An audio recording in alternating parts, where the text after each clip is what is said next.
সাতক্ষীরার কুশখালী সীমান্ত দিয়ে ৬ জনকে পুশিন করেছে ভারতীয় সীমান্তরক্ষী বাহিনী বিএসএফ।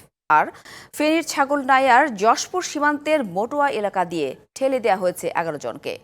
সাতক্ষীরা সীমান্তে ৪ জন পুশিন করেছে বিএসএফ। বুধবার রাত ৮টার দিকে সাতক্ষীরা সদর উপজেলার কুশখালী সীমান্তে টহলরত বিজিবি তাদের আটক করে। আটককৃতরা ভারতের মুম্বাইয়ে বিভিন্ন পেশায় যুক্ত ছিলেন।